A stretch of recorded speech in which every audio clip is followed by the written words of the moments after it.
In this video, we're going to talk about 7 signs that you are blind to your heart, blind to the state of your internal world, the internal tension inside of you. The first sign is busyness. You are not going to want to create space in your world to think, to breathe, if you're afraid of what's going on inside of you. So keeping the music going, conversations, working all the time, constantly watching TV, scrolling on Instagram, whatever it is that you're doing, it's stopping you from feeling what's going on inside of your heart. And so if you're constantly busy and you struggle to create space, to be silent, you struggle to rest, this could be a sign that you're blind to what's going on inside of your heart.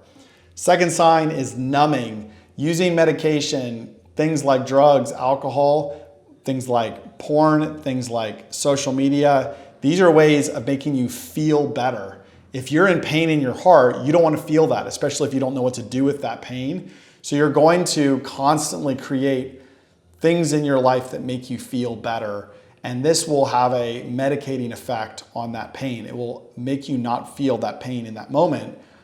If you find yourself constantly numbing yourself and avoiding the state of your heart, then that could be a sign that you're blind to what's going on in your heart. Number 3 sign is unexplained outbursts or unexplained actions. When there's something inside of you that you think is wrong and you've tried to fix it, but you can't seem to kick it, that is a sign that there's some state of your heart that's not being addressed. Your heart can't just roll over and die. It can't just stop beating. It's going to continue to give you things to do to address the pain inside of it. And when you push that down long enough, it starts to leak out. For me, this was yelling at my kids. I couldn't figure out why I'm yelling at my kids about how they're wiping the table or doing the dishes, but that was what came out of me. And when I looked at the circumstance, maybe they were doing something wrong, but what it actually was pointing to was something bigger that was wrong inside of me. As I started to pay attention, I realized that my anger was tied to them not listening to me or them not listening to each other. Guess what? My internal tension tied back to not feeling heard. So your outbursts of anger, your outbursts of anxiety can tie back to your internal tension, can tie back to the state of your heart. And if you're ignoring it, then you're going to continue to have these things happen seemingly outside of your control. The 4th sign is emotional numbness. Maybe you're thinking, I don't feel any of this. Well, if you don't feel any emotion, that could be a pretty solid sign that you are blind to the state of your heart. Your heart is where your emotions come from, where your desires come from. So if you don't know what you want, you don't know what you're feeling, maybe like me, you've said before, I don't care. I don't care, or apathy is a protective mechanism where I don't have to deal with the pain in my heart because it doesn't matter to me. But in the end, this is just a sign that you're blind to what's going on inside of you. For me, I don't care wasn't true. I did care. I just didn't feel like I could be honest about caring. I didn't know what the results of me caring would be. That led to negative effects in my life. It led to things not going well in relationships. It led to me scrolling on my phone. My lack of caring about the things that did matter to me led me to go find comfort other places. So if you have emotional numbness or feeling nothing in your emotions, that could be a sign that you're blind to your heart.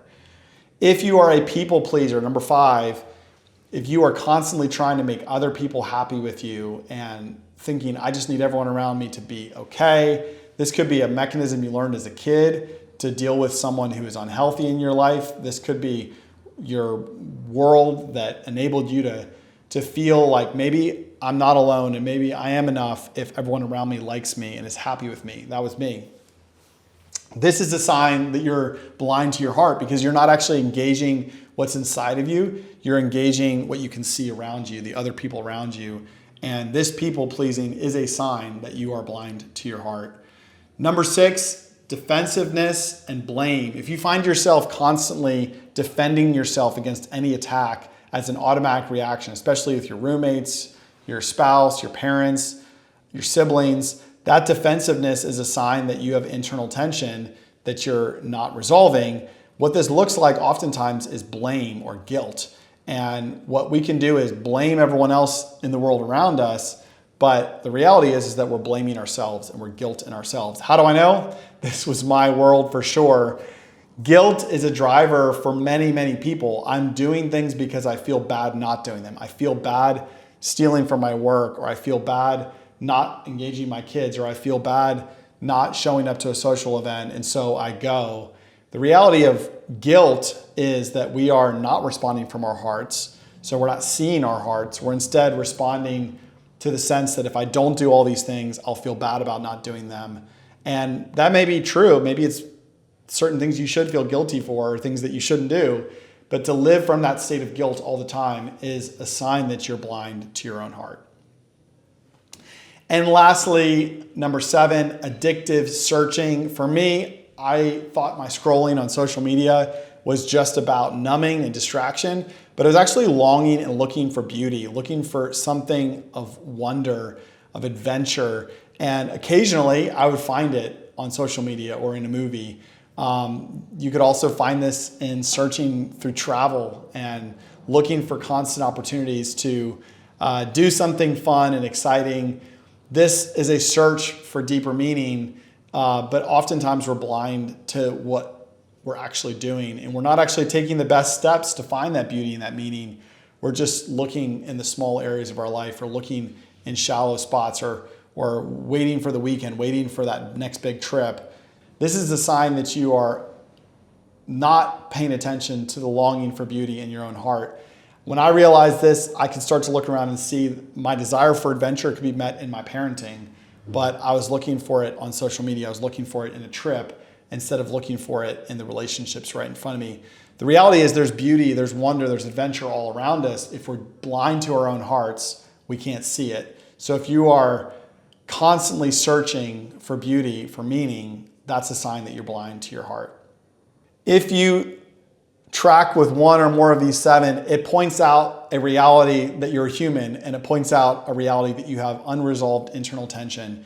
Internal tension is a persistent state in your emotions, whether you experience it or don't experience it, that drives you to do certain things. That could be working, that could be numbing, that could be zoning out and disengaging from your world. Whatever it is that you're doing with that internal tension, it's there and it needs to be addressed. And being blind to it doesn't help you resolve it.